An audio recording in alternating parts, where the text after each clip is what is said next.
Mr. Speaker, I rise today to recognize the 115th anniversary of Scouting America. On February 8, 1910, Chicago businessman William D. Boyce, who grew up in western Pennsylvania, incorporated the Boy Scouts of America, now known today also as Scouting America.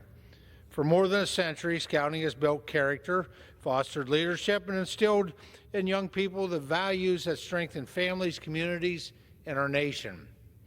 Generations of Scouts have learned that leadership is not about titles, but about action. It's about stepping up when others step back, about lending a hand when it's needed most. Time and time again, Scouts have answered the call, whether responding to natural disasters, local emergencies, assisting veterans, or leading conservation efforts in their communities. Even in my current role as U.S. Representative for Pennsylvania's 15th Congressional District and Chairman of the House Agriculture Committee, I use the lessons and values learned in Scouting to ease and to guide my decision-making. The Scout Oath tells us that we have a duty to God, country, others, and self. This is a checklist that I use when voting on the House floor. The first question I ask myself is how this affects my duty to God. Is the bill righteous according to God's word, according to my faith? If the bill passes this test, I ask myself whether this fulfills my duty to country. Will this benefit the country and my constituents? What does the Constitution have to say about the decision I'm making? If the bill passes this step, I will move on and ask myself how this fulfills my duty to others.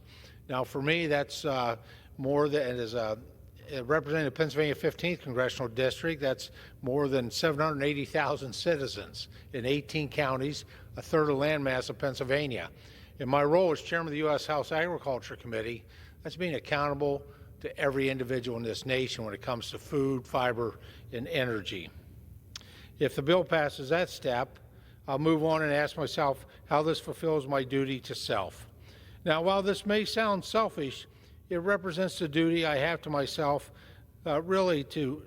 based on two other principles of Scouting. Am I prepared to do my best? The Scout law, motto, and oath are moral benchmarks for serving others, our community, and ourselves.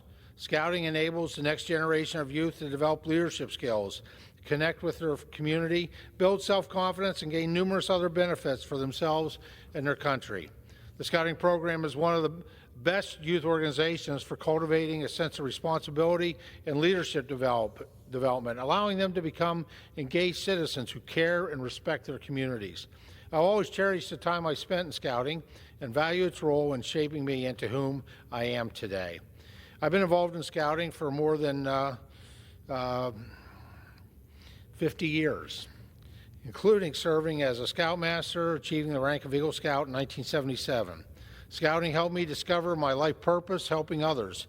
I take the lessons learned throughout my own Scouting career and apply them in every aspect of my life today, including in my job serving as a United States Congressman. As co-chair of the Congressional Scouting Caucus, I was proud to introduce a resolution alongside my fellow Eagle Scout from Georgia, Mr. Sanford Bishop, designating Saturday, February 8th as Scouts of America Day to honor the tireless service of Scouts, volunteers, and participants in our communities. The Scouts have a slogan, do a good turn daily. I hope everyone sees the value in helping those around them and continues to pursue kindness. Mr. Speaker, I want to thank the Scouts, leaders, volunteers, and families who have helped keep this movement strong. Their dedication ensures that Scouting will continue to inspire and guide future generations. With that, Mr. Speaker, thank you, and I yield back the balance of my time.